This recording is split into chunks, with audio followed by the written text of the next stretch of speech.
Okay, good evening, everyone. So today we'll talk about happiness in Buddhism.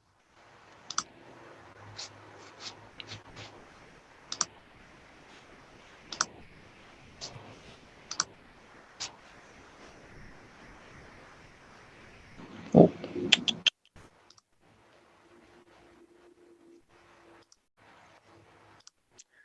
Okay, so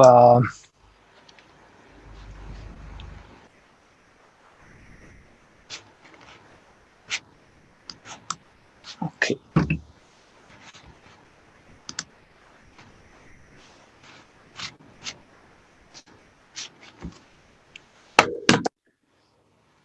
Before we start our lessons, let's pay homage to the Buddha 3 times. Namo tassa bhagavato arahato samma sambuddhassa. Namo tassa bhagavato arahato samma sambuddhassa. Namo tassa bhagavato arahato samma sambuddhassa. Okay. So actually this topic is very helpful in our daily life, not only for you, but also for me as well, for everyone. It is very helpful for us. So we need to know what is happiness. What is happiness in our life, according to Buddhism.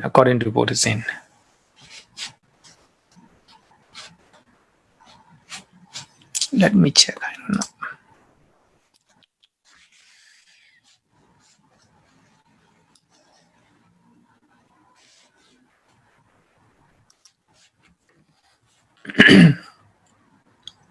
Okay.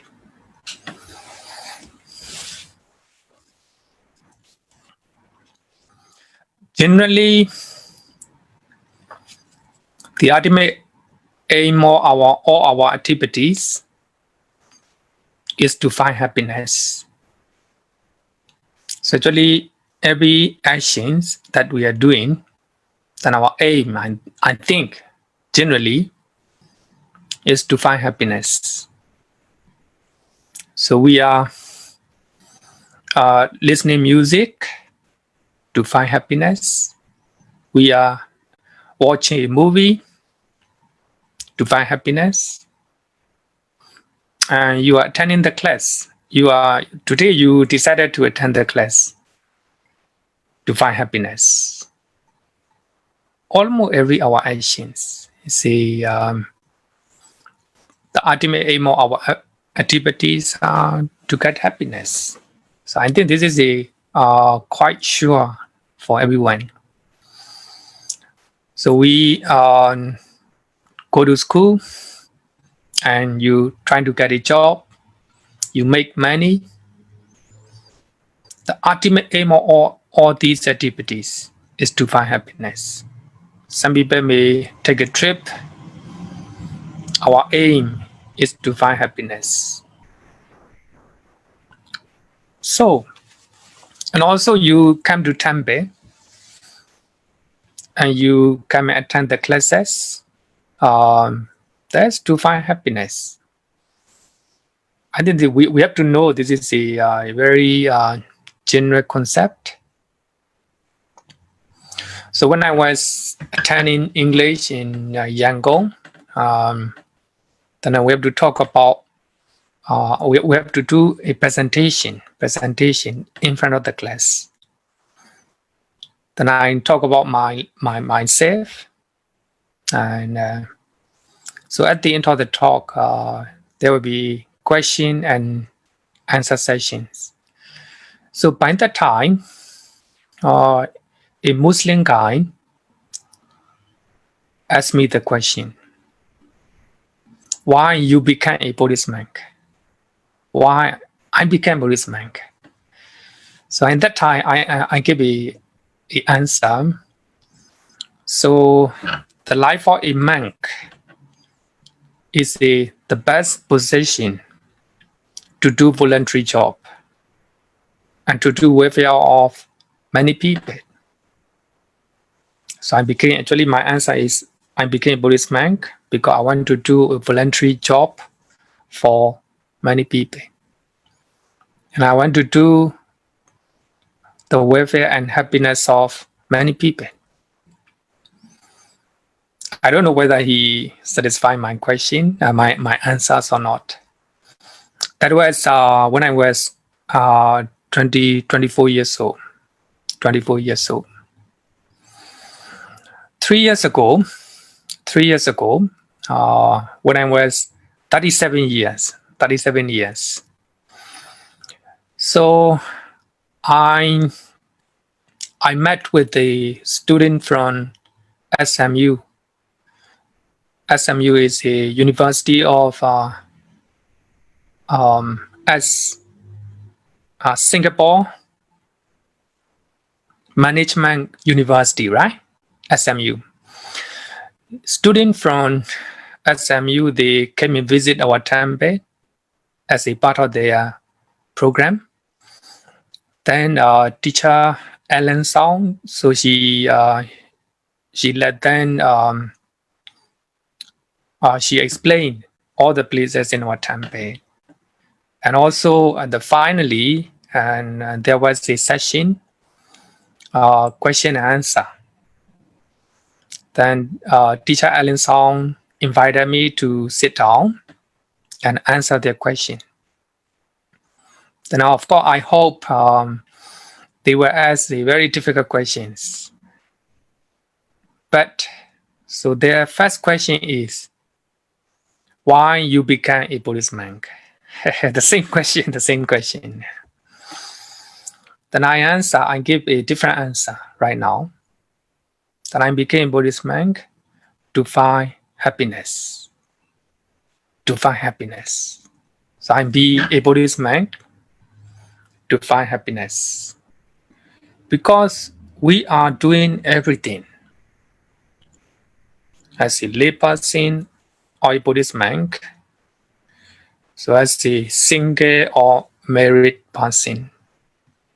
So everyone, the ultimate aim of their activity is to find happiness. So then I answer.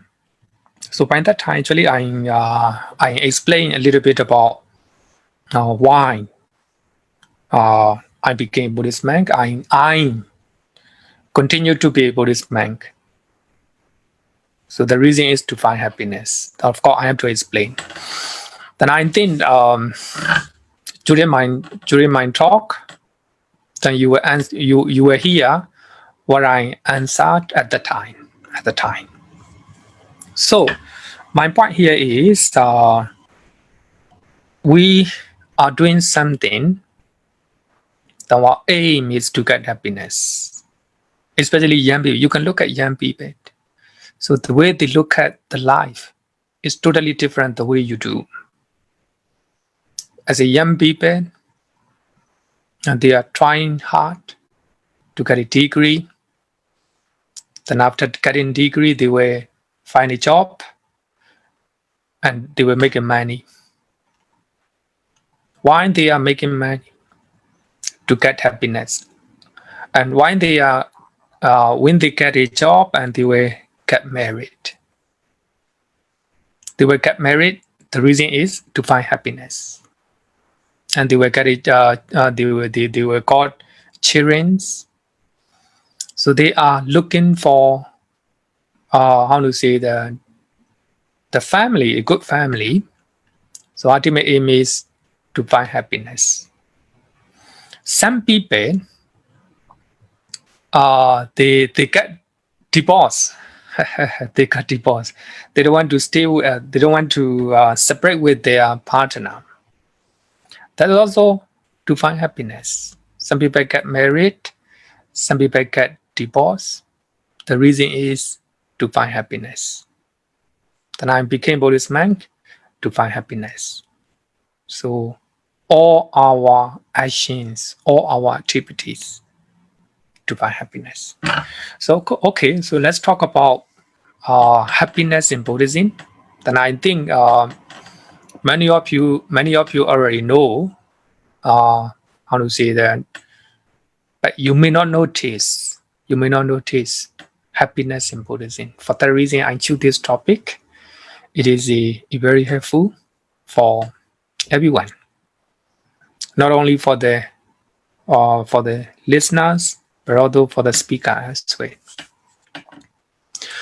According to Buddhism, we have three types of happiness. So actually, I quoted this one. I said this one based on Nibbana Sukha Sutta from Anguttara Nikaya.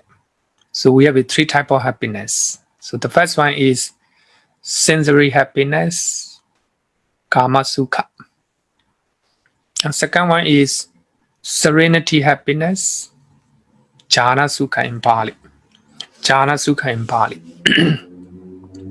And third one is Nibbana happiness, Nibbana Sukha.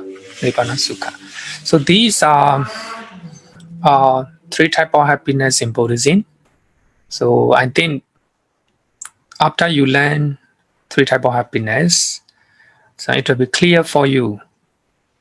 So what Buddhism talk about happiness, then I think we'll be very mindful what type of happiness we are following. Okay, the first one, sensory happiness. Sensory happiness. That is happiness that comes through the senses. Sometimes when we see people, we are very happy. And when we see a beautiful scenery, we are very happy. And when we hear a music, a pleasant songs, we are very happy. When you hear the sounds of your children, then you're very happy. And when you have a good smell, very happy. When you're eating a good food, you're very happy. When you have a good touch with your body, you will get happiness. So these are called sensory happiness. Actually, almost everyone, most of the people are finding sensory happiness actually since we was born and up to we die. So normally we are pursuing to get sensory happiness. So we want to see beautiful things. We want to hear beautiful sounds. We want to get a good smell. We want to eat a good food. And we want to have a pleasant and a very good touch with our body. That's called sensory happiness, Kama Sukha. Actually, the Buddha also acknowledged that there is sensory happiness in many places. But sensory happiness can be obtained. The best sensory happiness can be obtained in the heavenly realms. So the more you arrive, the more you was born, the higher realm is the better sensory happiness. So for that reason, some people they want to was born in the 6 heavenly realms, one of the 6 heavenly realms, because they want to get the best sensory happiness. So I think in our day-to-day life as well, so we are enjoying a lot of sensory happiness, especially when we are very young, and we trying to get the best sensory happiness. So actually, this is a accepted in Buddhism. Accepted in Buddhism. But in regarding with the sensory happiness, we have a two kinds of sensory happiness. So actually, this is not very difficult. So the first one is immoral sensory happiness. Immoral, without moral. So some people they were trying to get sensory happiness by killing other people, by harming other people, sentient beings. So that is immoral sensory happiness. Some people they will find sensory happiness by stealing, by cheating the property of other people. Such sensory happiness can be called immoral sensory happiness. At the same time, if you are eating what you do not belong to, happiness. And also, if you are committing sexual misconduct, that's also immoral sensory happiness. So actually, I know that many of you have learned 10 kinds of unwholesome actions. So if you are enjoying sensory happiness by breaking the sila, by breaking the moral contract, I will say that that is immoral sensory happiness. So if you are enjoying immoral sensory happiness, then you are likely to was born one of the awful destinations. So for that reason, we are trying to observe precept, at least 5 precepts. So in that way, we're trying to avoid immoral sensory happiness. So actually, you will find some people, they don't care about afterlife. They don't even care about consequences in this life. So they were trying to enjoy, immoral sensory happiness, immoral way. That's not good. It's quite clear. But next one is a moral sensory happiness. So this one you can enjoy it. So you can see beautiful scenery, you can see beautiful things, then you can eat a good food, and you can enjoy with your spouse. Doesn't matter. As long as you are not breaking 5 precepts, that can be called moral sensory happiness. Moral sensory happiness. As long as you are not breaking 10 unwholesome actions, such type of happiness, okay, nothing wrong with this. So for that reason, as a Buddhist, as a good Buddhist, you can have moral sensory happiness. You can listen music, you can watch movie, and you can enjoy all your luxuries. As long as you are not breaking moral contract, still okay. But when you were born, when you die, then you can have a good rebirth if you are not breaking moral contact. So that is I will call it, there is a moral sensory happiness. So as a good Buddhist, you can follow number 2 kinds of moral sensory happiness, especially for young people. Number 2 is important. Our happiness must be moral sensory happiness. So otherwise, we will have a lot of consequences, bad consequences, if you are following immoral sensory happiness. So I think some people feel that if they are enjoying their luxury, their property, they feel, how to say, they feel guilty in their mind. No, shouldn't be like this. Shouldn't be like this. As long as you are not breaking moral contact, morality, your happiness, sincere happiness, stay okay. Stay okay. Then you can use your, you can get any type of happiness that come from your eye, ear, nose, tongue, the body. We'll call it moral, sincere happiness. So these are two type of happiness, sincere happiness. But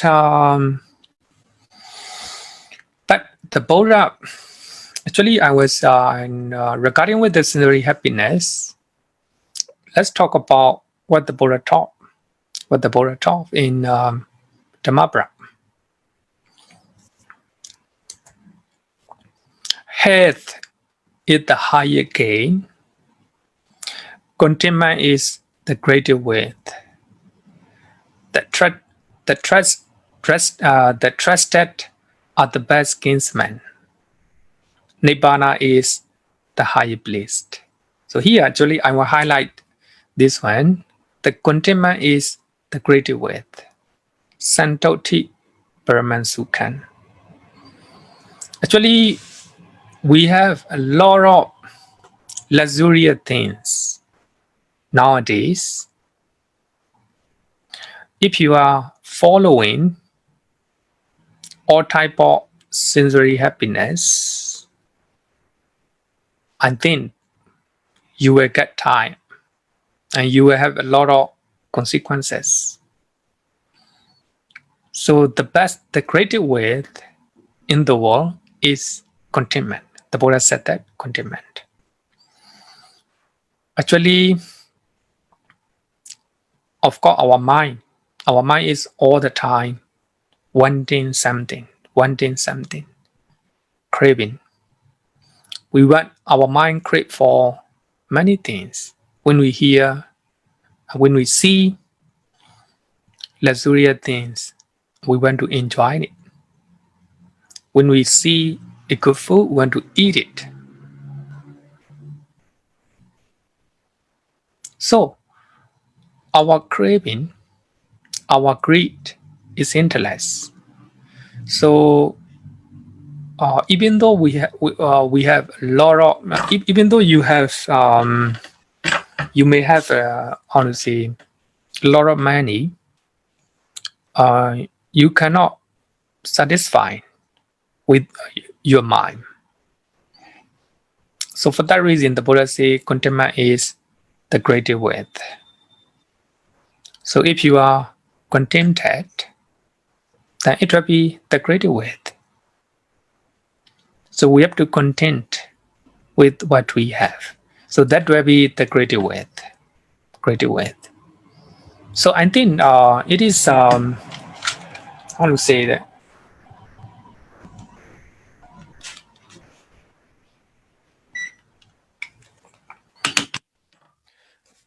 I think that is a very important concept in Buddhism. Normally, we want to enjoy a lot of sensory pleasures. That is, how to say, the normal, how to say, it's quite normal for every people. So even though you get one thing, you want another things. Even though you get two things, then you still want another things. So if you are following according to your greed, your craving, then you will be exhausted.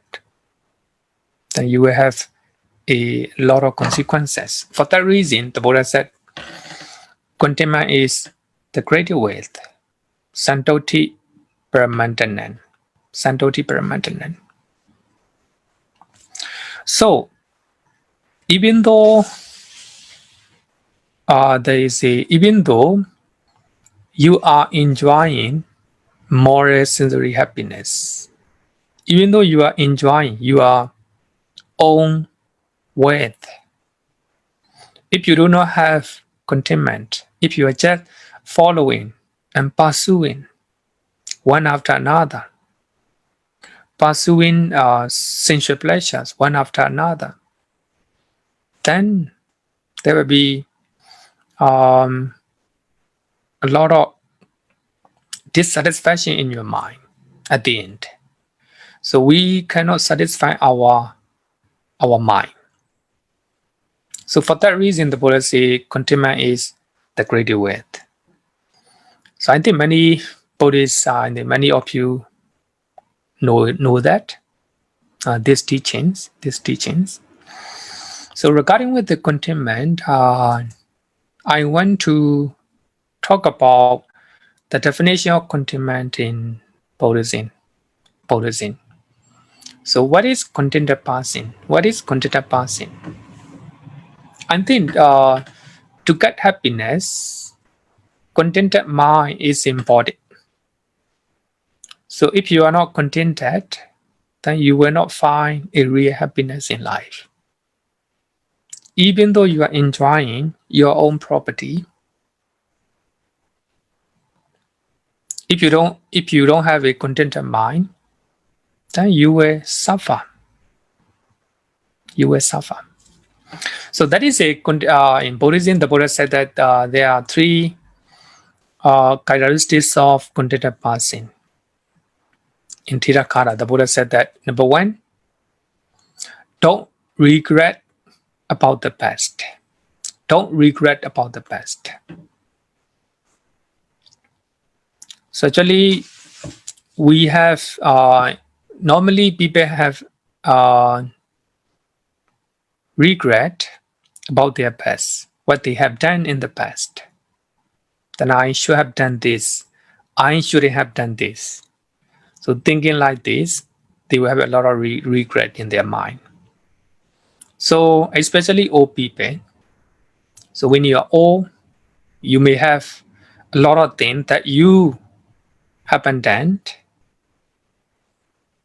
and you may have a lot of things that you did. Then you have a regret. So if you have a regret about your past, then you are not contented passing. You are not contented passing. When I was young, I should have done this.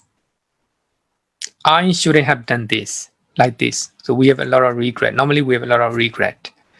That doesn't mean you don't have to think about the past. It doesn't mean like this. You can think about your past memory, whether you have done good or whether you have done bad things. But when you are thinking about the past, don't regret. Try not to have a remorse in your mind. So that then only you are a contented person. Second criteria is don't worry about the future. So actually, normally people have a lot of worry about the future. Many things about their children, about their life, their lifestyles, and so there are many things. So you have to think about your future, but the moment you are thinking about the future, no worry in your mind. So that is very important. So we can think about our future, then there shouldn't be a worry. Of course, we must have a exact plan for our future. We have to think about our future. But when we are thinking about our future, there shouldn't be worry in our mind. If you are worried, so that means you are not contented person. You are not contented person. I think that is very important. So when we think about our past, so we have to be very mindful not to have a regret. So when we are thinking about our future, especially we are doing our future plan, it is important to be mindful, not to have a worry in your mind. Even you have difficulty in the future, no worry. So we have to face it with the mindfulness. So don't worry about the future. So this is then only you will be contented passing. So actually, next one is very important. Be satisfied with the present. So here, with the present me, current moment. Whether you are doing good or whether you are doing bad. Whether your life is going well or whether your life is not going well. Whether you have a problem right now, but we have to satisfy with the present result. So I think that is very important in our life. Whether your life is satisfactory or not, it doesn't matter. Be satisfied with the present moment. So then only the Buddha said that such one is called a contented passing. So here are 3 criteria. Normally, I very often explain this one because that is important to find happiness in our life. Even though we are enjoying sensory happiness that belong to ourselves, if you don't have contentment, if you are, pursuing sensory happiness one after another, then at the end, actually sensory happiness, so there are a lot of side effect. Suppose if you are eating a very good food, then you will, it will affect your body. If you are playing games, of course it is very enjoying and exciting, but it will affect your eye. If you are watching movies all the time, side effect. So if you are enjoying something with your body, there will be side effect in your body. So for that reason, even though we are enjoying our property, our belongings, so there are a lot of side effects in our life. So for that reason, we have to practice contentment. So actually, regarding with the contentment, the Buddha talk about 3 characteristics. Don't regret about the past. Whether you have done good things or whether you have done bad things, leave it behind. So when you can think about your experience, your memories in the past. So when you are thinking about your failures and your unwholesome things, don't regret. And you can learn lesson from your failures and unwholesome actions in the past. And also don't worry about the future. We shouldn't have a worry about our future. But of course, we have to think about our future. So in what age, what we will do. But when you are thinking about future, no worry. But no worry here me, you have to be very mindful when you are thinking about the future. So then only worry will not come in. The most important thing is be satisfied with the present. Right now, wherever your life may be satisfied, and you have to accept it, whether your life is going well or going bad. Even you have a lot of problem in your life, be satisfied, accept it.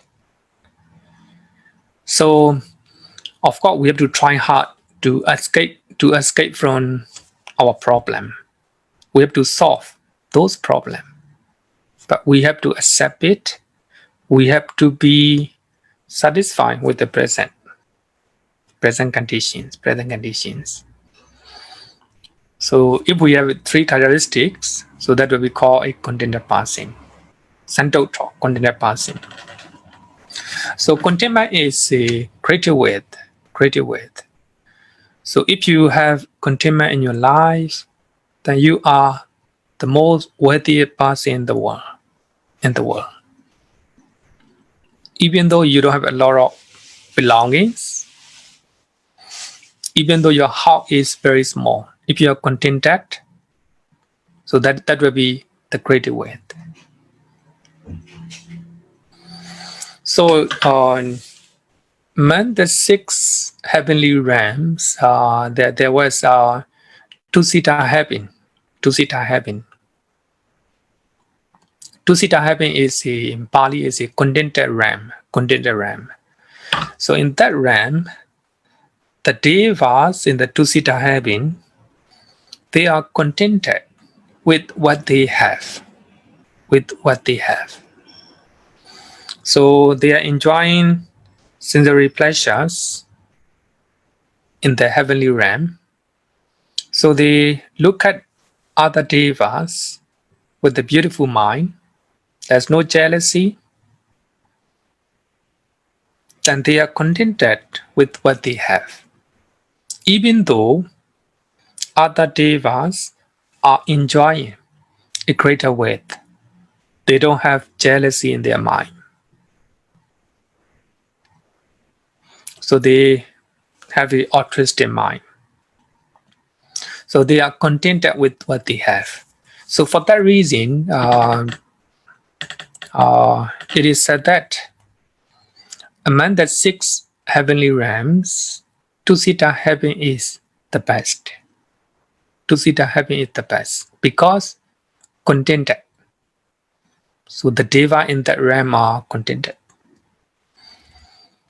So even though there are 2 other realms, there are 3 other realms, so that are higher than two-seater heaven.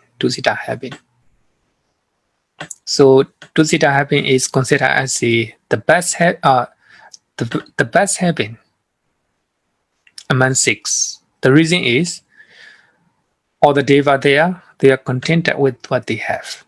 So for that reason, they are always happy. So even the devas, some devas are not happy. You might think that every devas in the heaven they will be very happy. No. So actually, there are some devas who have a lot of jealousy. They get when they see some deva who are brighter, some deva who have a bigger mentions, so they have jealousy in their mind. So they are not happy. So for that reason, contentment is very important in our life. Some people are poorer than us, and some are richer than us. So when we see poor people, normally we look down. We belittle on them. So when we see a higher, richer people, normally we have a jealousy and we have a depression in our mind because we don't have a contentment. I think contentment is very important.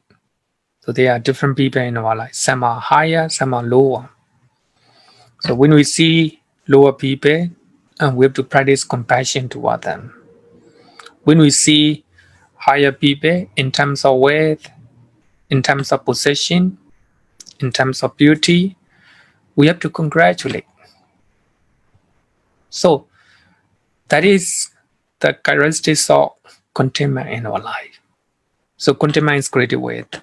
So even though we are enjoying our own property, our own wealth, if you don't have a contentment in our life, then a happiness will come.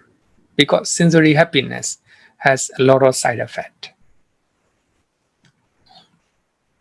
So regarding with the contentment, I want to talk about what I learned from my English teacher. So Umya Chai is one of the famous English teacher in Myanmar. So he normally talk about his ideas regarding with way of life, how to lead our life. So regarding with the contentment, he talk about two criteria of contentment. So the first one is we have to try our best.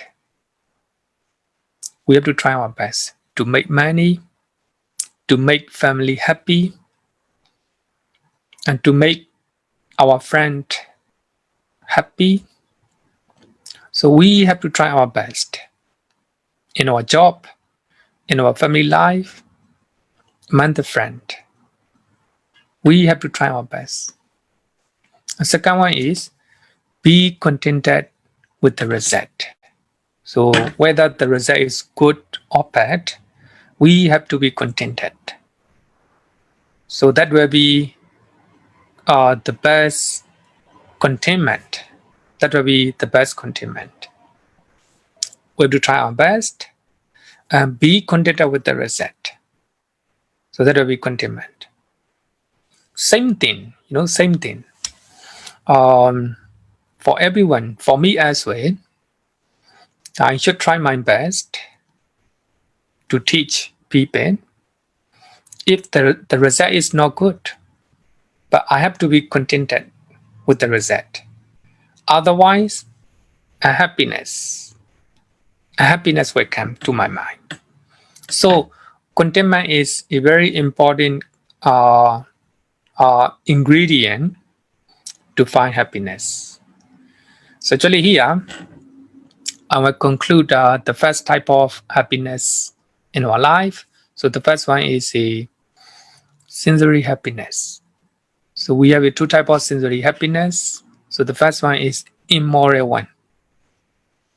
So if you are enjoying sensual pleasures, breaking moral contact.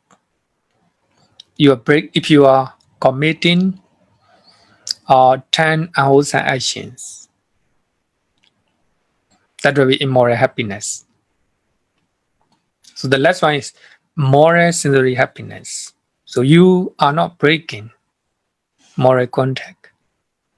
Then you are enjoying sensory pleasure, sensory happiness with your own property and own width.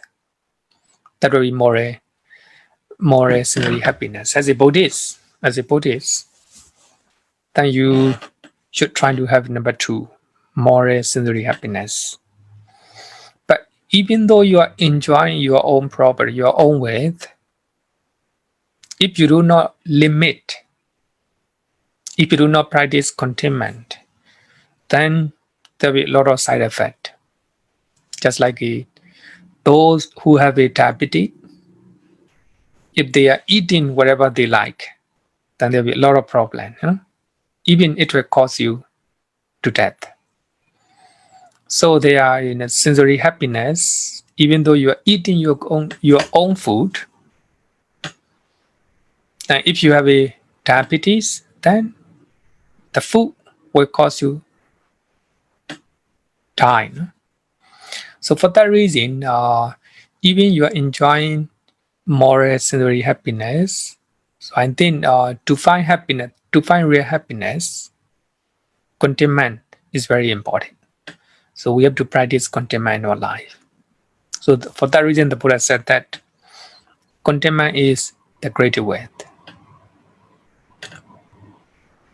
Okay, any question up to now? The first type of happiness, sensory happiness.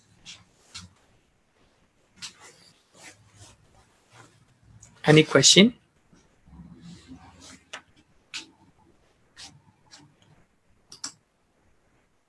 No question, right? If no question, then let's continue.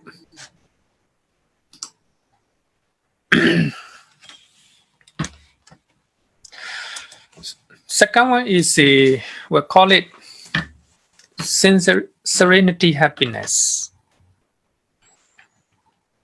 Serenity happiness. Actually, I translated this one because in Pali, jhana happiness. So jhana and samatha are the same. Very similar, not the same, similar. So for that reason, I said this serenity happiness. In other words, we call it jhana happiness. Jhana happiness. So I think we need to know the definition of jhana to understand this type of happiness. Actually, the word jhana have if we use as a technical meaning, it talk about higher concentrations. But in the Pali Canon, jhana sometimes can be meditation or serenity. But in the commentaries, commentary define jhana in two ways. So the first one is the jhana me, closely contemplating the object. Closely contemplating the object. So if you are contemplating your mind to one object, that can be called jhana. So for that reason, when you are attending puja, you are chanting, or your attention is a chanting process. That can be called jhana. So when you are meditating, you are closely contemplating breathing. That can be called jhana in normal sense. Closely contemplating the object. So for that reason, so if you are contemplating one object, your mind is serene and tranquil. So by that time, you will have a type of happiness. It's called serenity happiness or jhana sukha, jhana happiness. But second definition is better to explain this type of happiness. Second definition is the banning up and cremating opposite mental states. If you are banning five hindrances, if you can cremate five hindrances in your mind, then you will get serenity happiness. And then for those who have learned about jhana, when you know five type of hindrances, normally five hindrances create a happiness in your mind. A happiness in your mind. If we can remove these five hindrances in our life, then you will have serenity, happiness, a peace of mind. It's called serenity, happiness, or jhana happiness. But when sensory desire, normally when we open our eye, so we have a lot of sensory desire in our mind. We want to enjoy it. So,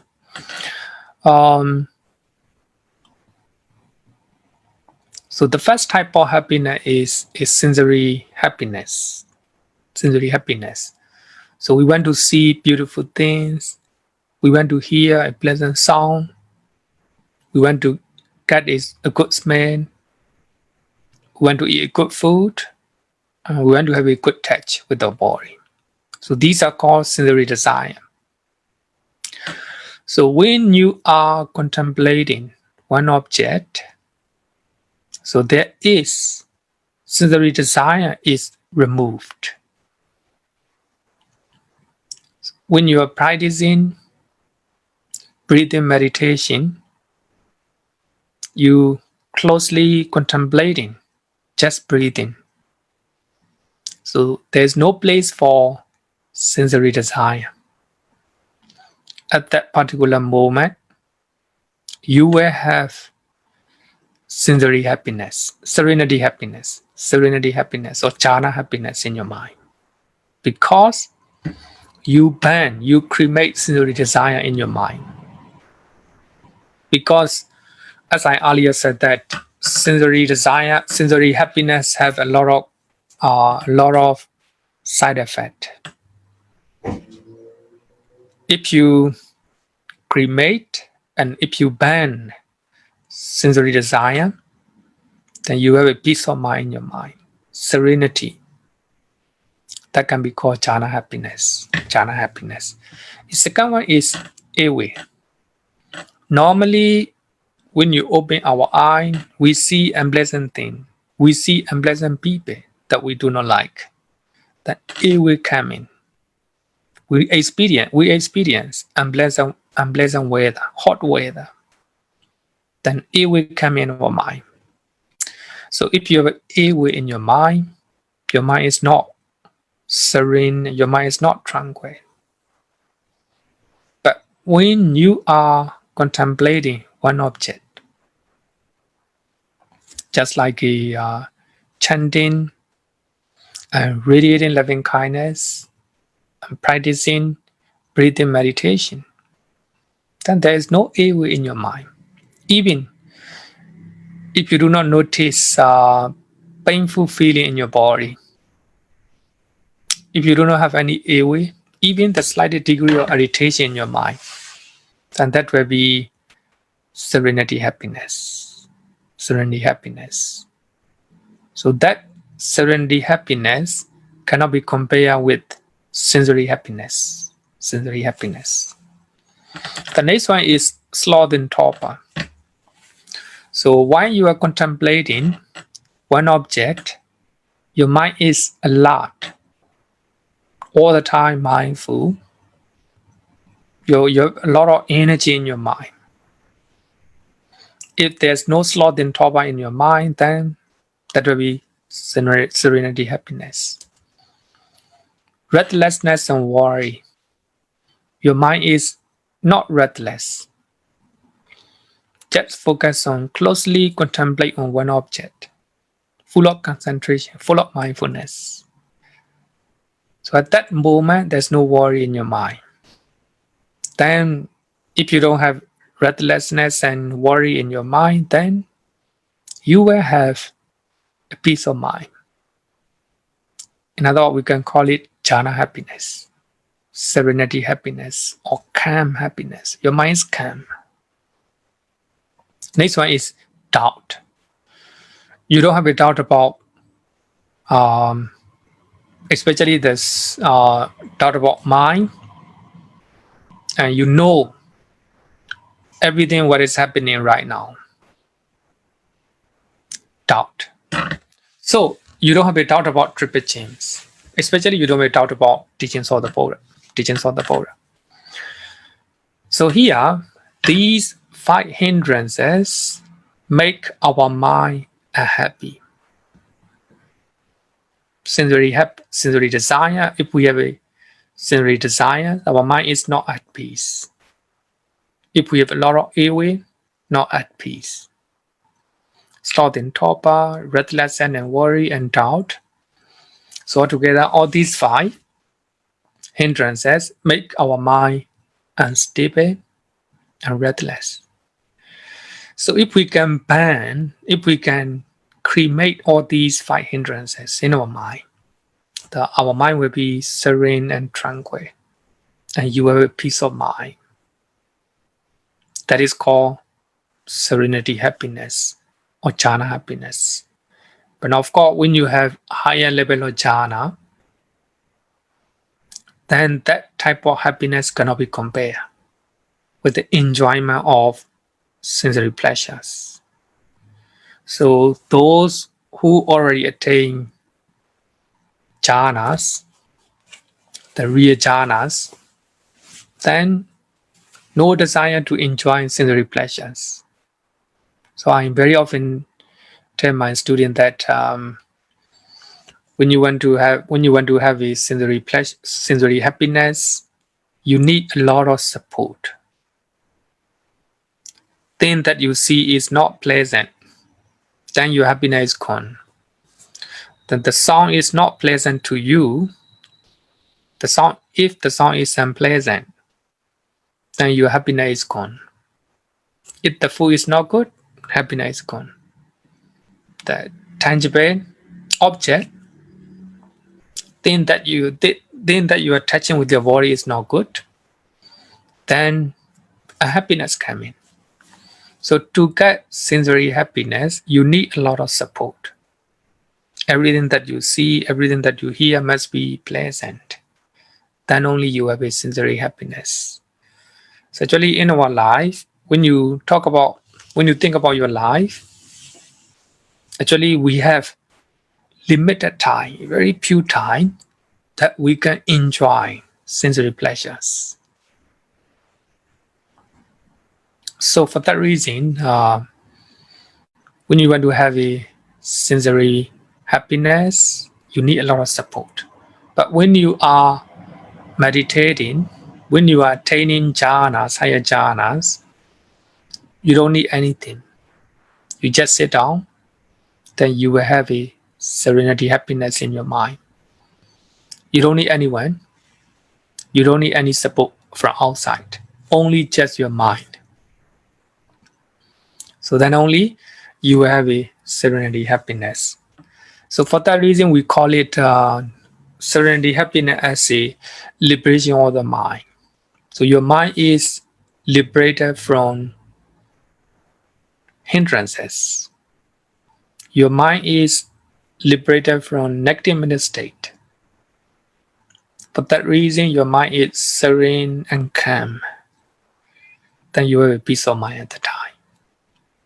So actually, serenity, happiness is higher than sensory happiness. It is stable, and also you don't need many things. You don't need partner to enjoy serenity, happiness. You alone can enjoy it. So your mind is liberated from hindrances or negative mental state. For that reason, we call it Chitta Vimukti. Serenity, happiness is called Chitta Vimukti.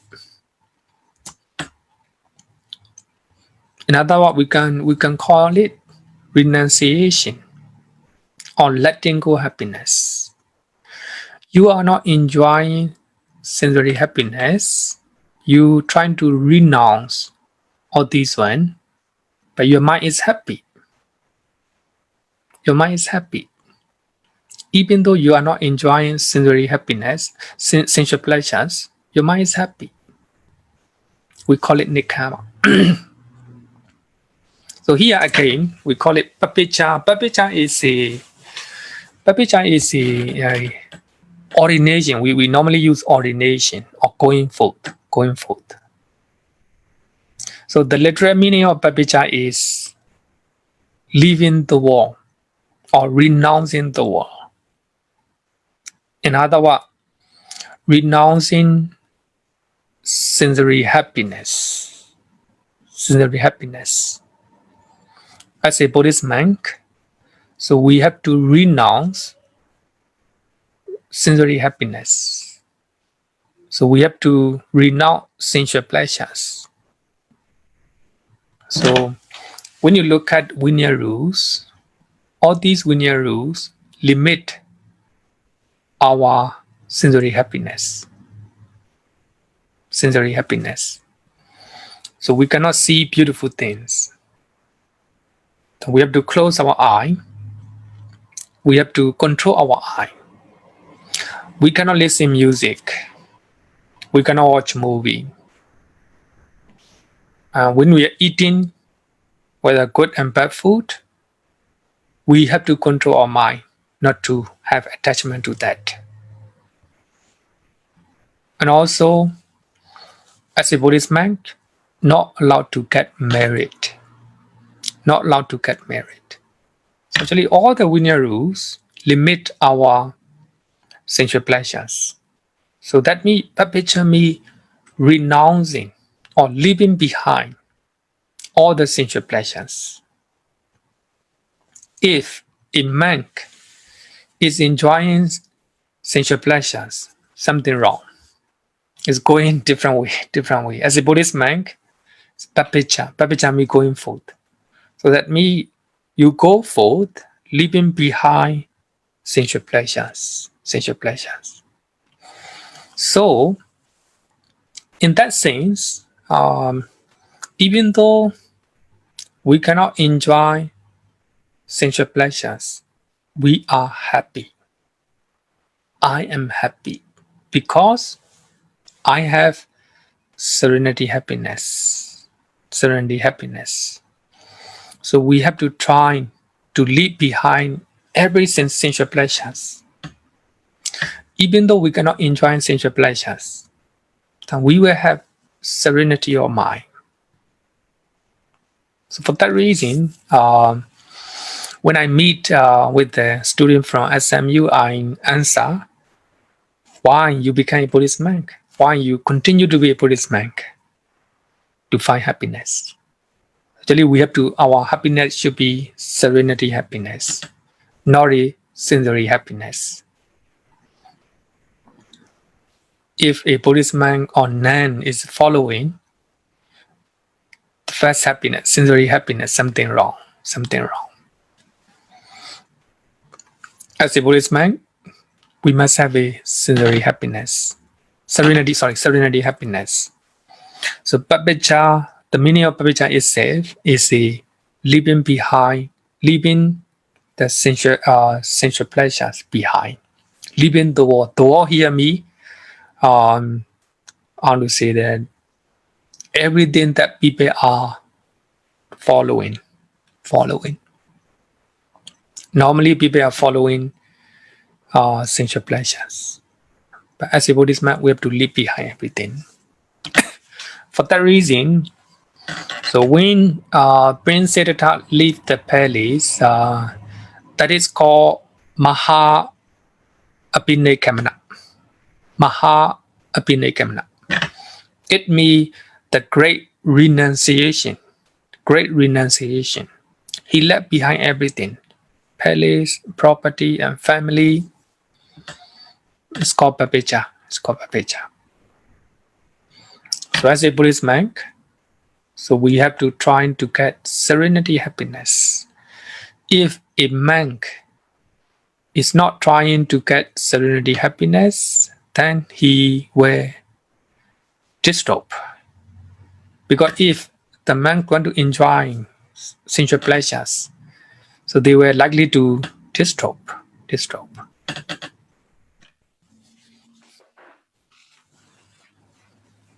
Okay, any question up to now?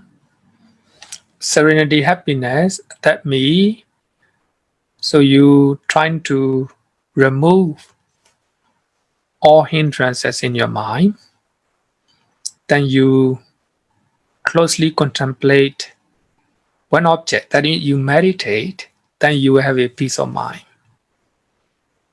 So that peace of mind is called serenity happiness. Any question?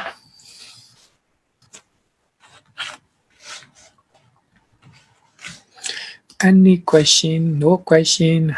I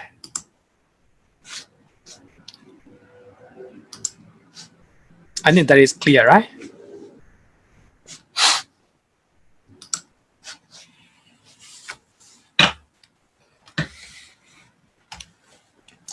As a layperson, you can enjoy more sensory happiness. But at the same time, you have to be very mindful what the Buddha taught. Contentment is greater wealth. Trying to practice contentment at the same time. But occasionally, you try to get serenity happiness by meditating or by chanting, by listening, by attending the Buddhist courses. So while you are listening the Dhamma talk, you are closely contemplating what the Dhamma speaker is talking. So at that time, there's no five hindrances in your mind. Then we can call it serenity, happiness, serenity, happiness. If you are happy, if you find a happiness, a peace of mind by coming to temple, by listening to the Dhamma talk, then that is called serenity, happiness. If there is no five hindrances in your mind, that can be called serenity, happiness. So for that reason, some people say that if they are coming to temple, they are very happy. They have a peace of mind. They have a peace of mind. That is called serenity, happiness. Serenity, happiness. But nowadays you cannot get it because temple is closed. The temples are closed. So no way, no choice. So we have to go. We have to use online media. Okay, if no question, let's continue. Next one. Nibbana, happiness. Nibbana, happiness. So the same verse from Dhamma, health is the highest gain. Contentment is the greater wealth. The trusted friends is the best relative. And Nibbana is the higher bliss. Nibbanan Brahman Sukhan. Nibbana is highest happiness. Nibbana is highest happiness.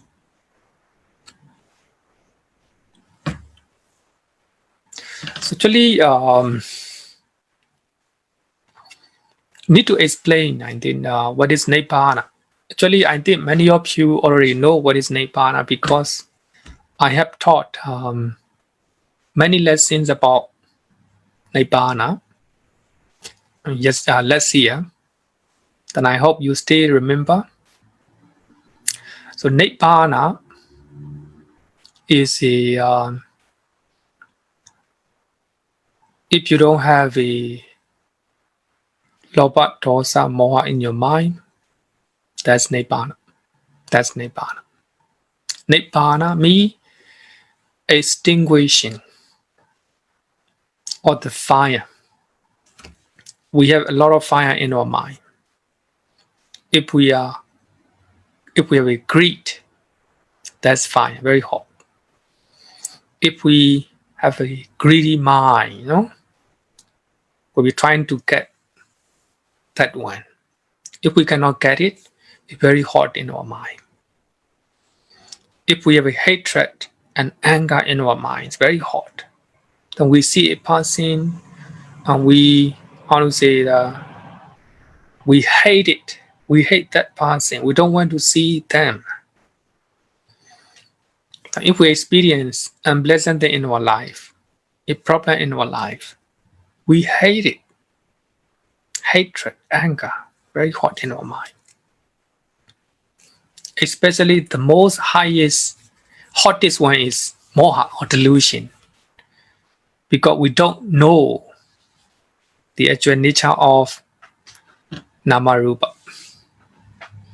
So if we have the real wisdom and real understanding, so there will be no fire in our mind.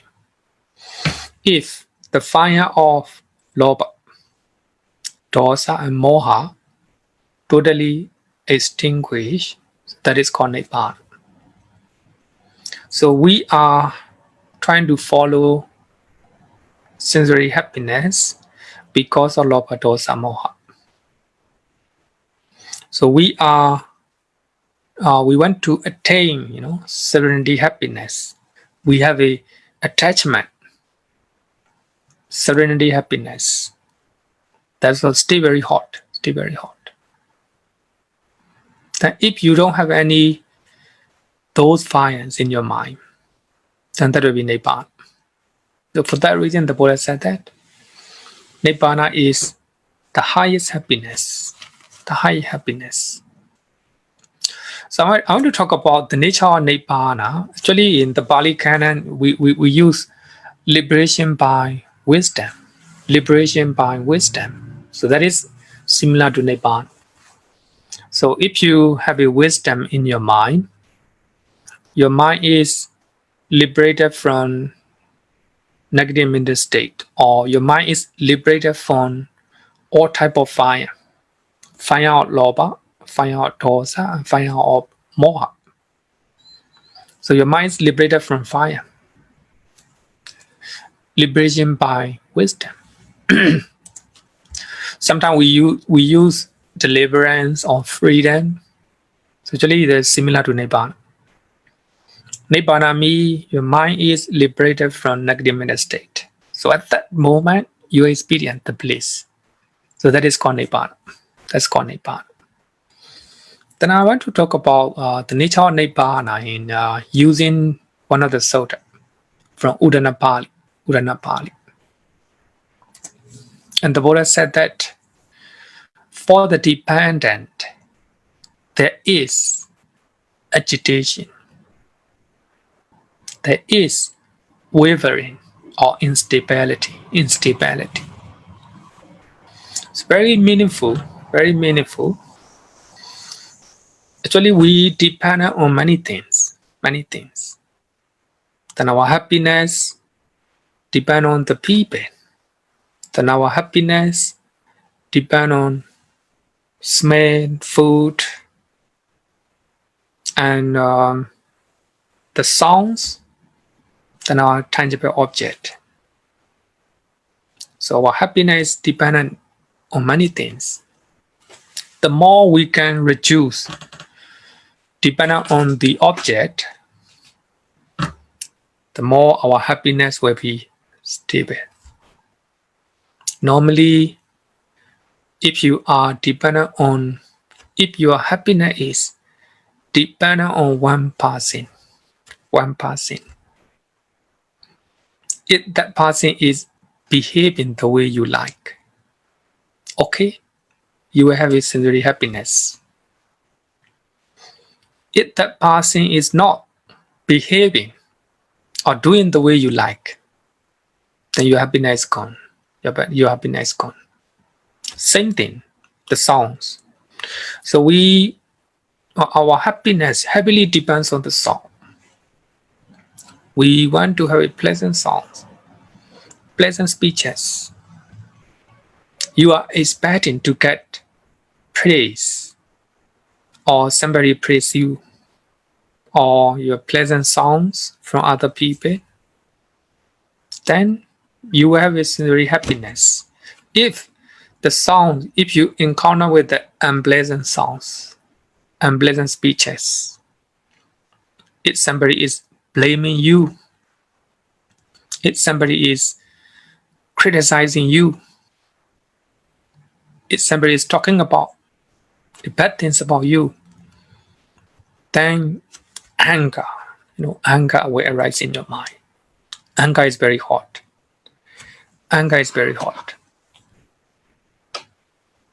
So then your mind is not stable.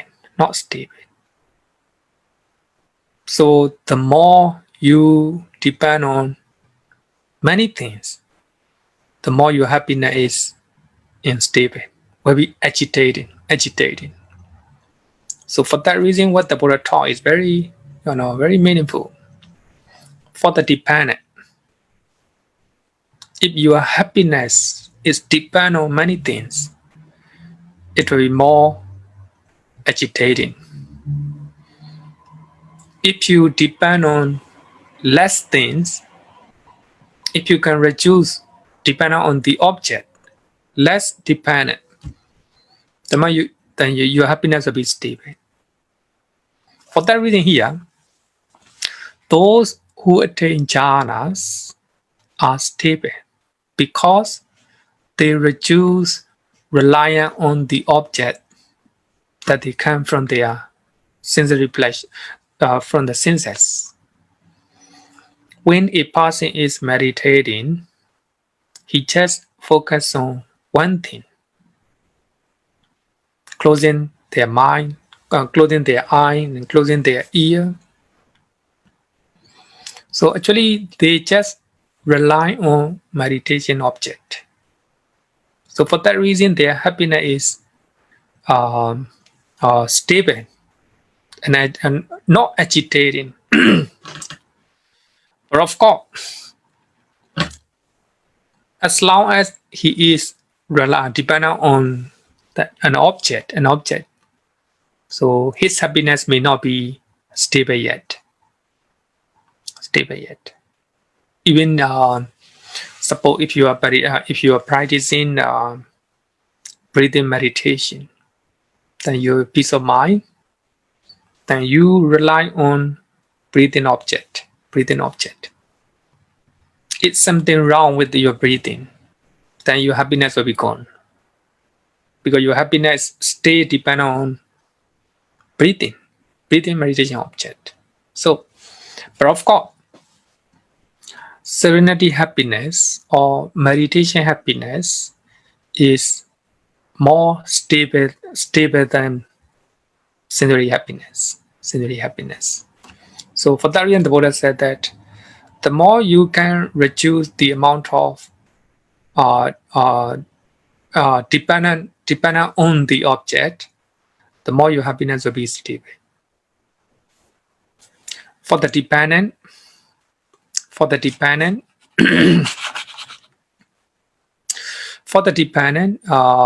there is agitation and instability. Normally, sometimes you are happy, sometimes you are not happy, because you have a lot of reliance on the outside things. For that reason, you have happiness in your mind. So when I talk to the student from SMU, I explain that our happiness not rely on sensual pleasures. So we try to reduce dependent on sensual pleasures. So relatively, our happiness is very, very stable. So we rarely have happiness in our mind, because so we do not depend on our sensory pleasures. So we try to reduce sensual pleasures. For that reason, our dependence on the object is very, very little. So for that reason, our happiness is stable. For that reason, if you are practicing contentment, you try to less dependent on sensual pleasures. You try to limit. For that reason, the more you are independent on the sensual pleasure, the more your happiness will be stable. For the independent, so there's no agitation. There's no agitation. For the independent, there will be stability. If your mind is independent, you do not rely on external things. So that means you have a wisdom. Everything is impermanent. Your happiness is not based on a passing, not based on the food, not based on the sounds that you hear, not based on something that you touch. And for the independent, there is stability. You have a stability of the mind, serenity of the mind. But here is Nibbana happiness, because you have a wisdom, understanding about outside object. Suppose, so as a children, if you depend on your parents, you love your parents so much with the attachment. The people are impermanence. That if they die, you have a lot of suffering. You have a lot of instability in your mind. You are crying because you depend on your parents with the craving. Depend on me with the craving. With the craving. It doesn't mean how to say materially dependent. Of course, as a children, you have to depend on your parents. But here, depend on me, craving, attachment. If they die, then it's instability in your mind, in your life. Same thing, all your happiness is dependent on one person. So that person is subject to change, subject to change. So as long as he or she is behaving the way you like, then your happiness will be stable. But if that person is changing, otherwise, then instability in your life. So for that reason, if your happiness is not depend on one person or an object, then that will be stability in your mind. For the independent, there is stability. Very meaningful, very meaningful. But here, dependent here means depend with the craving, attachment. When there's no agitation, there is calm. If there's no agitation in your mind, there will be calm and serenity. When there is calm, there is no inclining or bending. Normally, our mind bend to incline to many things. So that means it will create dependent on many things. So if our mind is dependent on those many things, then it will create instability in our life. So for that reason, the Buddha say that contentment is the greatest wealth. We are trying to reduce dependence on our wealth. So in that way, our happiness is stable. So we can call it that is a Nibbana happiness, because Nibbana happiness is how to say that liberation of the mind by wisdom. Of course, as a human beings, we have to use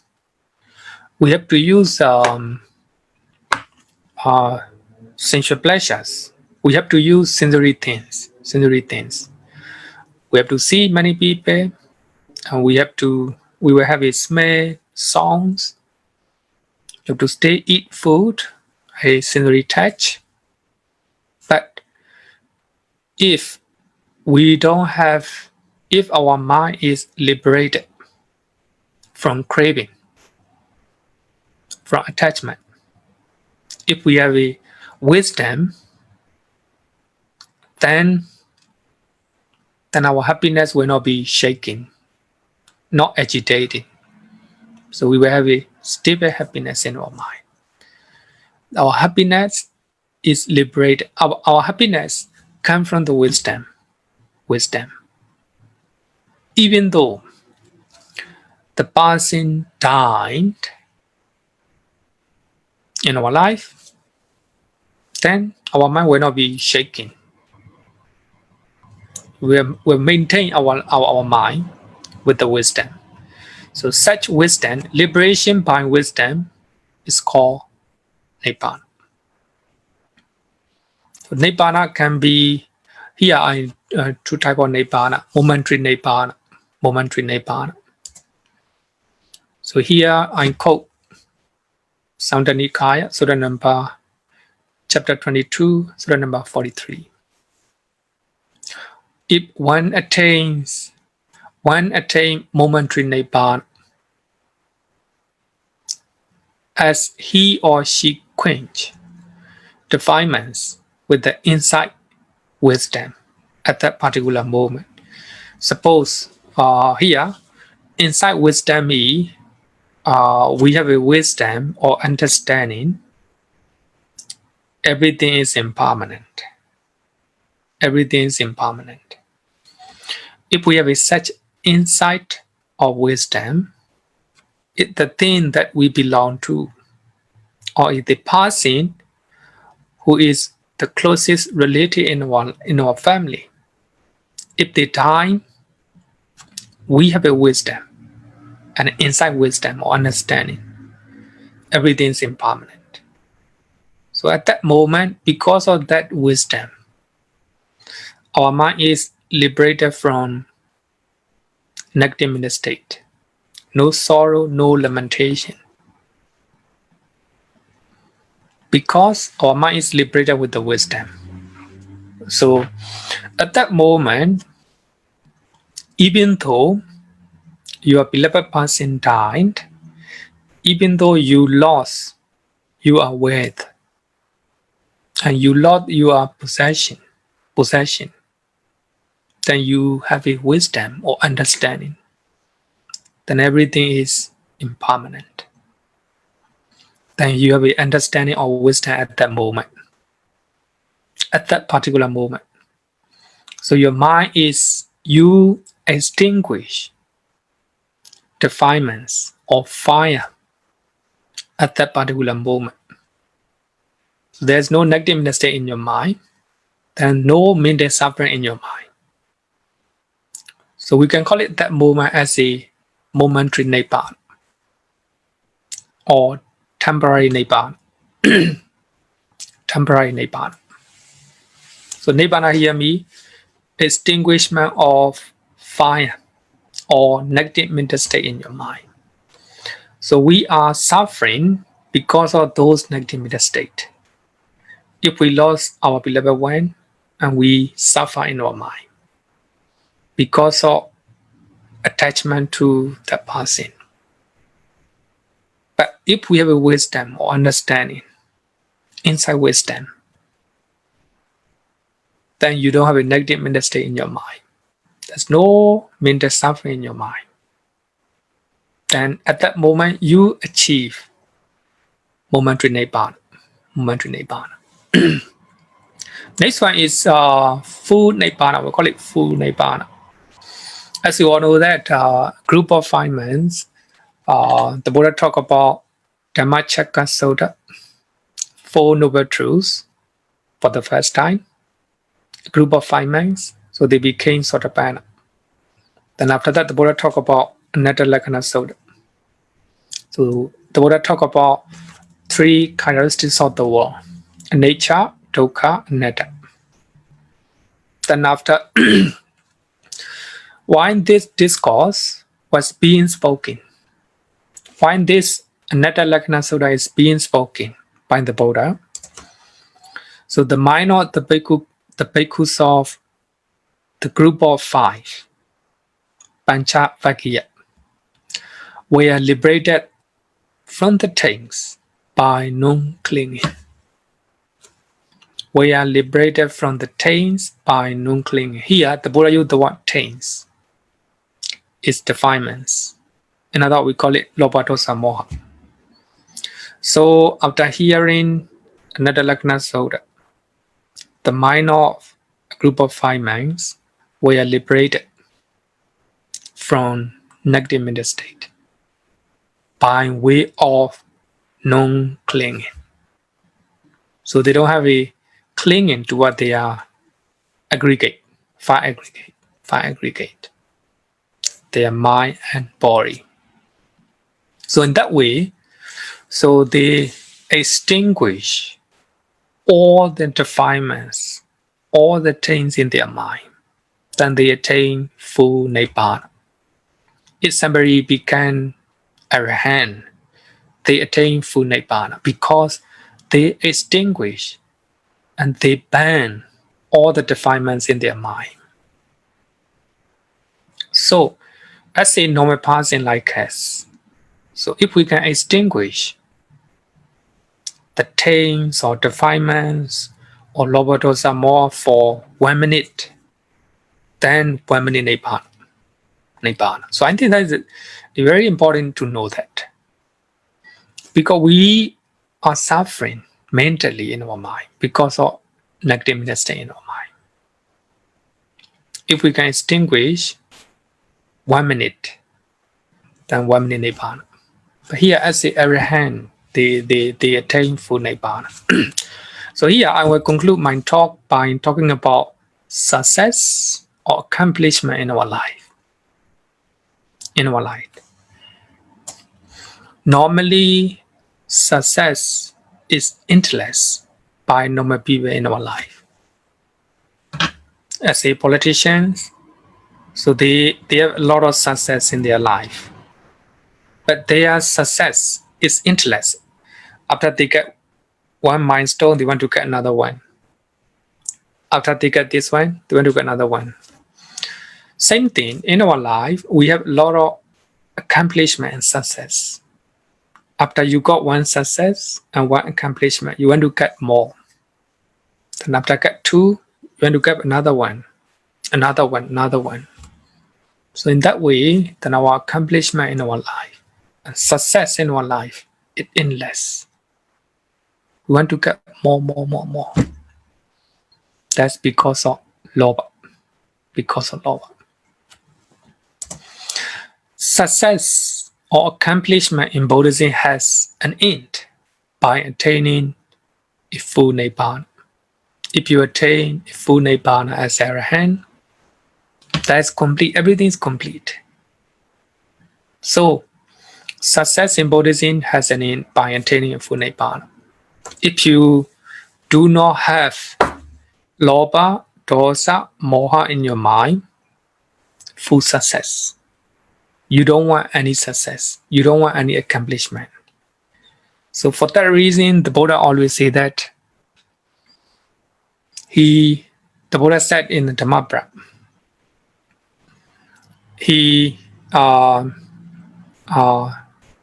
failure, for the one who is defeated, suffering. The one who got victory, that it caused empty. So there will be a lot of enemies. So for the Buddha, so he, how to say that, transcends. The Buddha transcends, how to say the failure or victory. Failure or victory. So that means, as a Arahant and the Buddha, in their mind, so there is no victory. They don't care about victory, and they don't care about failure. So what they do is, they just do something that they should do. So for that reason, if someone became Arahant, everything is complete. So success, how to say, make an end by attaining full Nibbana. So Nibbana happiness here is liberation of the mind with the wisdom, by wisdom. So we are suffering in our life because of negative mistake, lobha, dosa, moha. If we do not have lobha, dosa, moha, 1 minute and 1 minute Nibbana happiness. Then it temporarily extinguish all type of fires. Fire out lobha, fire out dosa, and fire out moha. Then that is a complete Nibbana.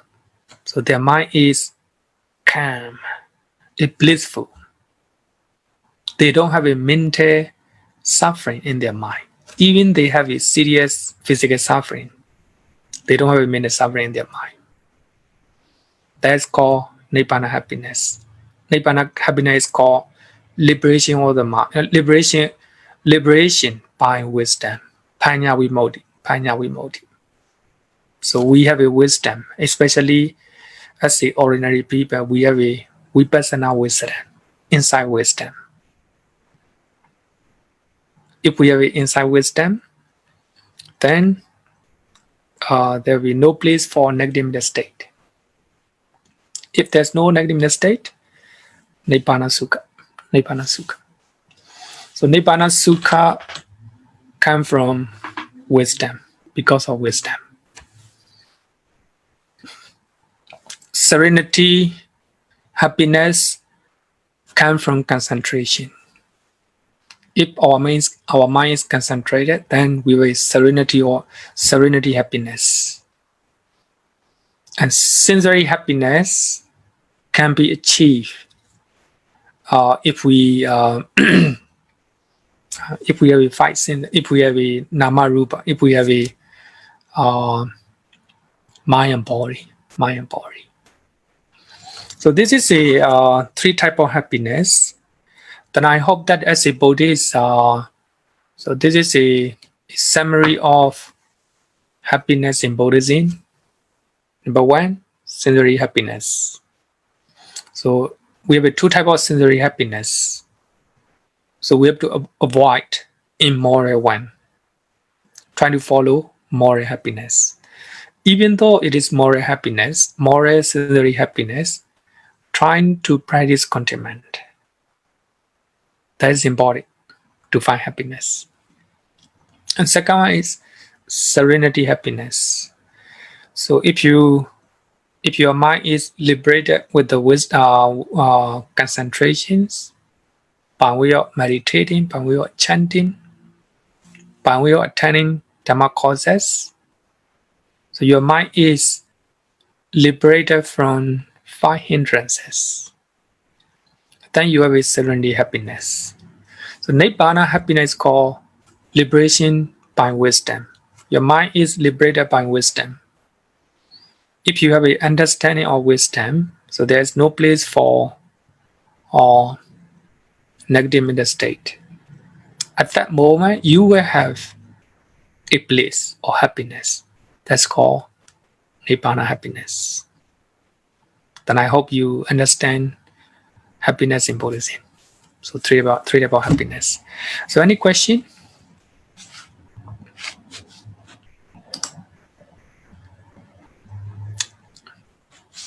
We have one. Oh, sorry.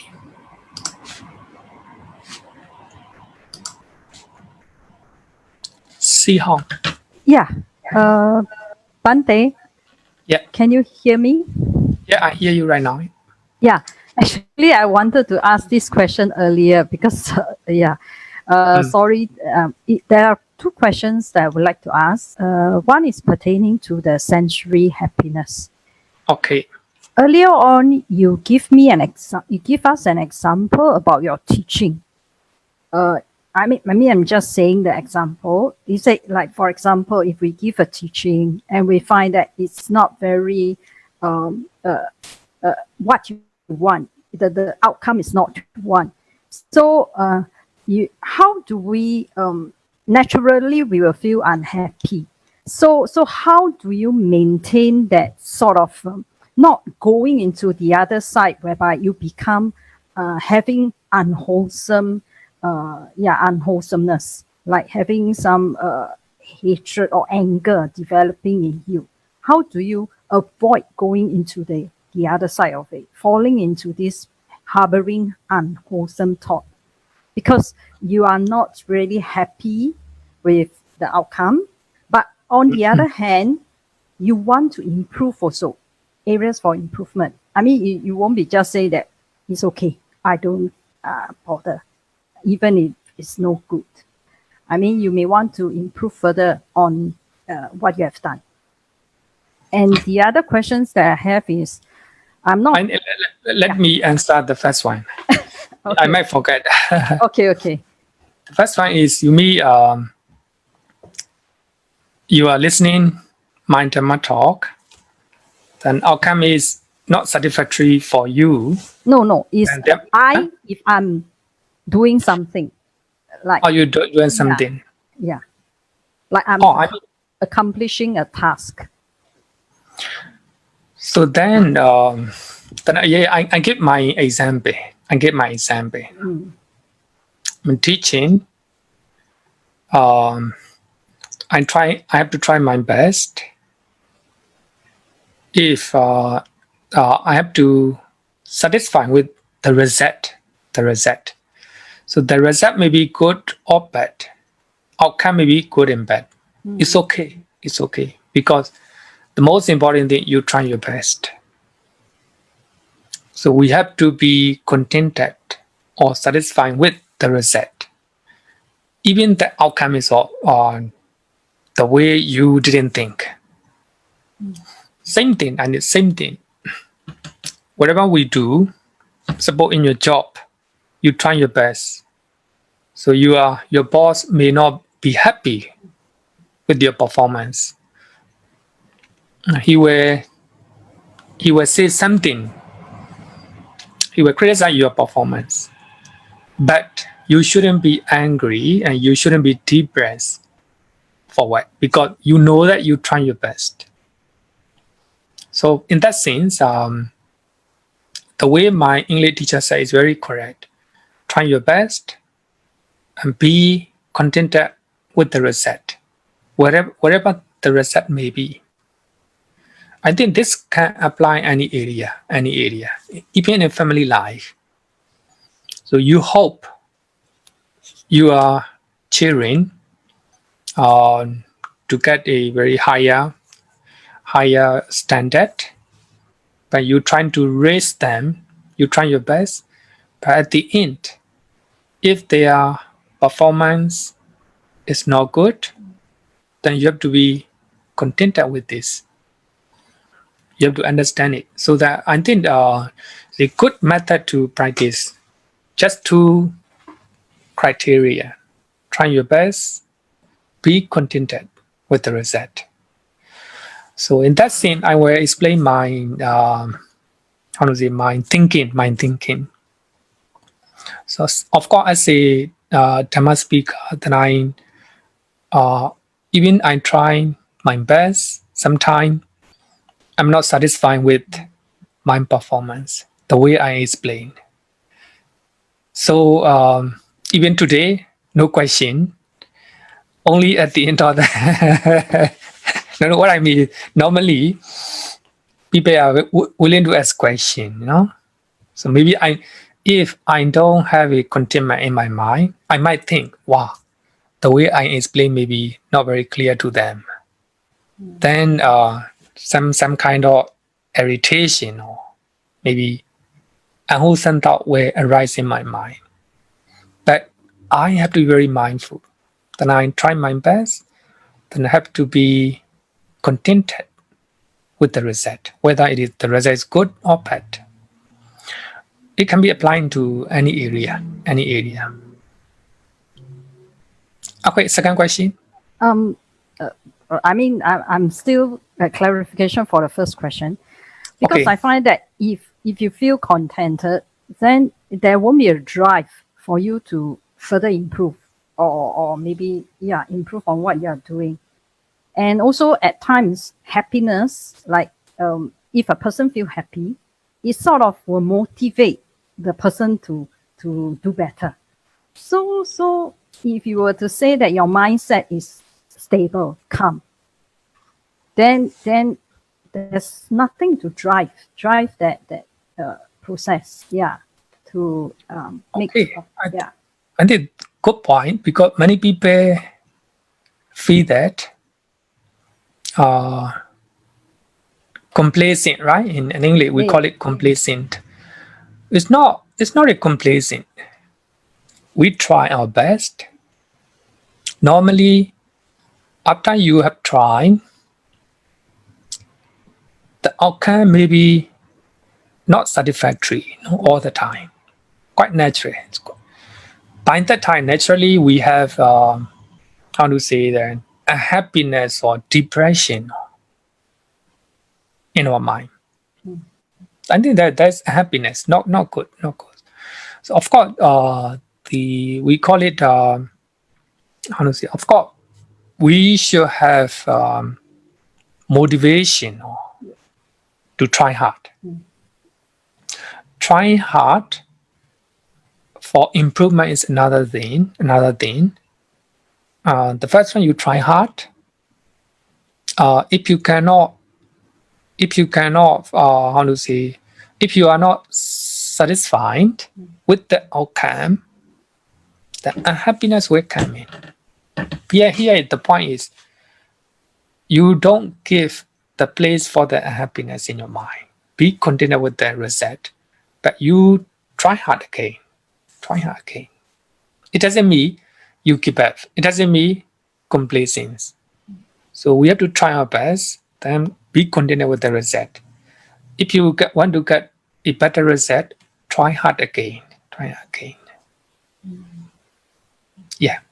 Okay, second question. Second one is the realms. I'm not very familiar with the different realms. So earlier on you mentioned the Deva realm. The Deva also have jealousy, yeah, in the Deva realm. So Yeah. then in the first place, how they become Devas? Yeah.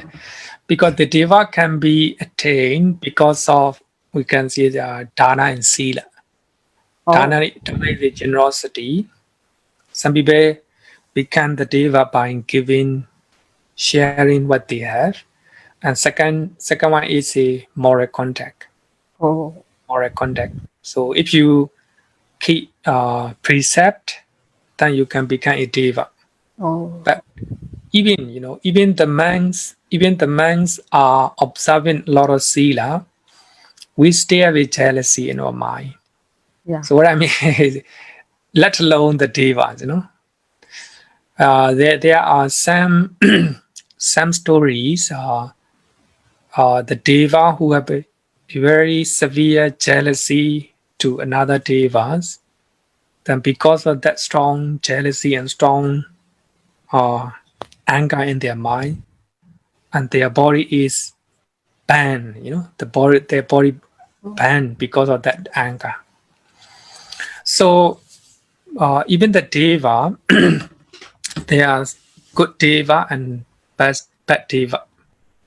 I think you know that Mara, right? Mara is the evil one. Evil Deva. Yeah. Oh, okay. Ken, thank you, Bante, for the explanation.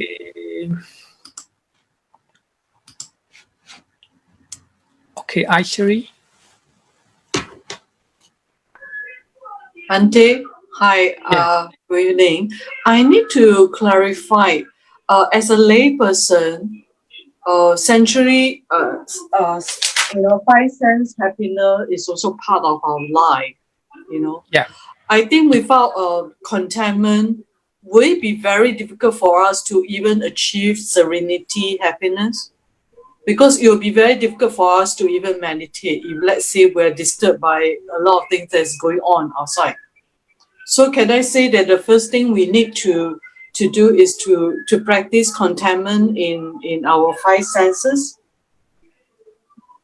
Yeah. So that will be the first step for it. Now, I mean, the first step is to follow moral sensory happiness. Of course. The first Yes. one, the first step. Yes.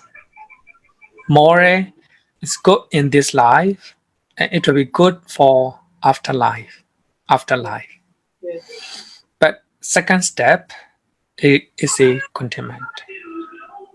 Normally, people have a happiness because they are not contented with their life. They are not contented with their job. They are not contented with their partner.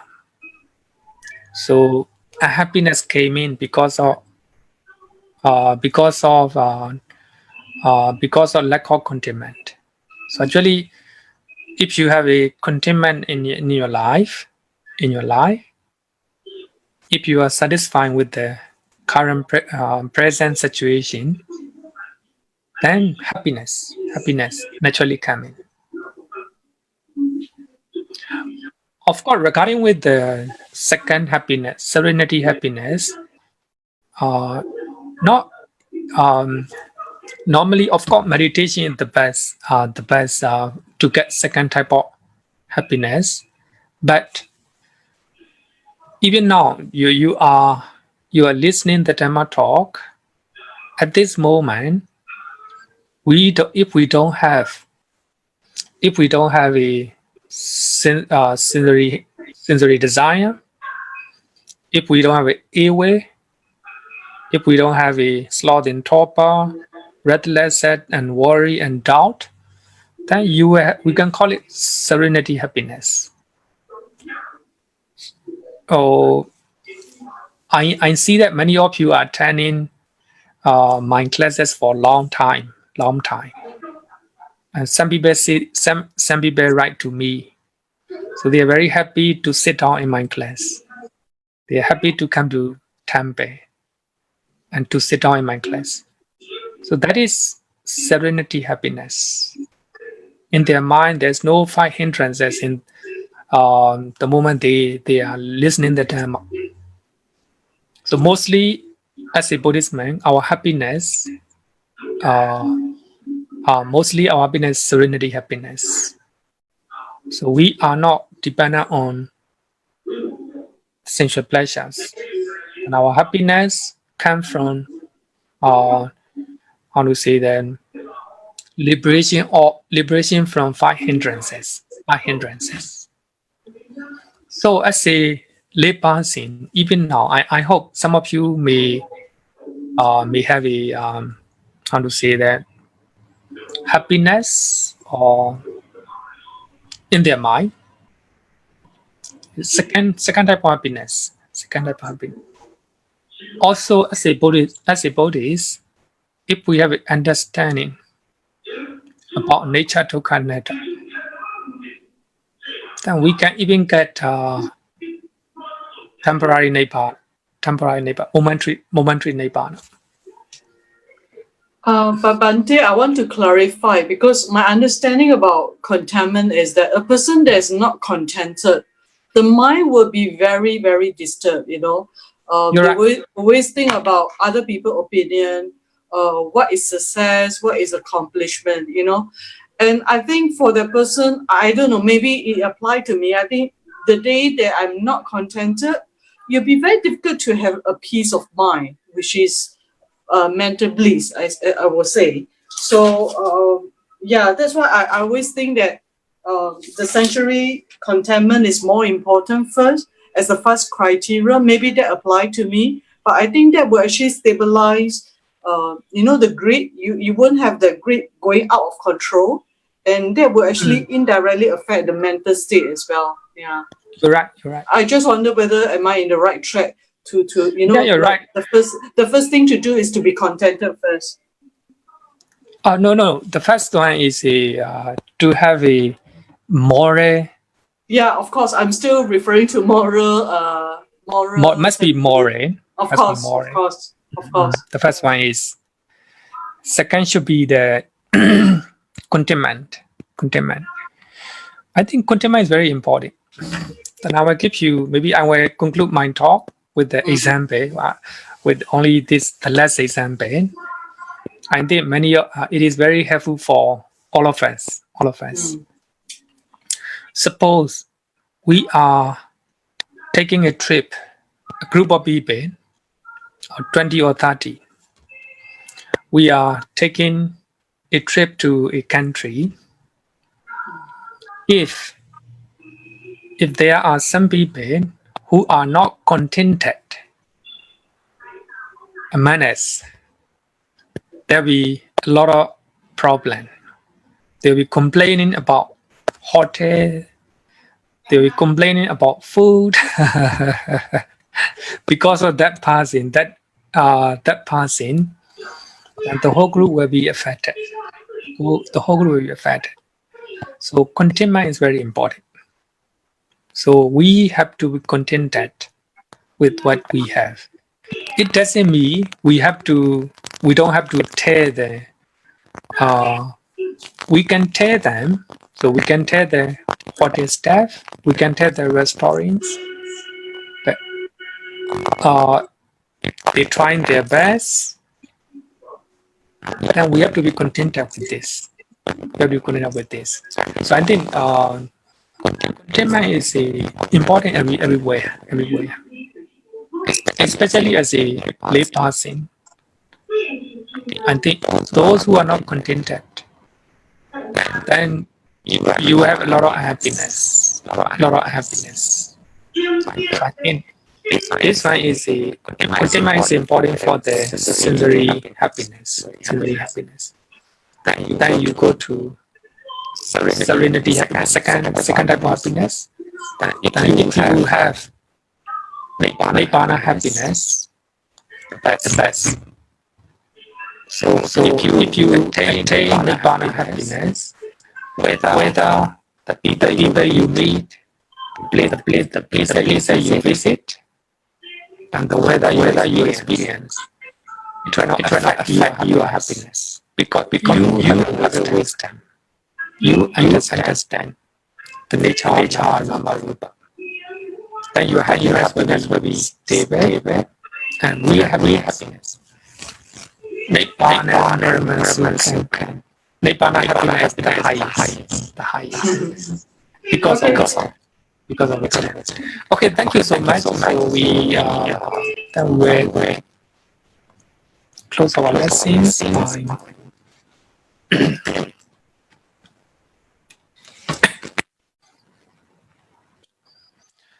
Yo varatam pavaro manu jesu sakya muni bhagavakata kecho parakato bala viriya samangi dan sukatan saranatamu bemi raga viraga maninjama sokan dhamma masangkatama patikulan Marurami mampagunan suwipadan Dhammami mansaranatamu bemi Yata jade nama apalamahu Chatu susi supuri sayugesu Atacha bhogala dhammata sate Sangha mimansaranatamu bemi Sadhu, sadhu, sadhu. Good night, everyone.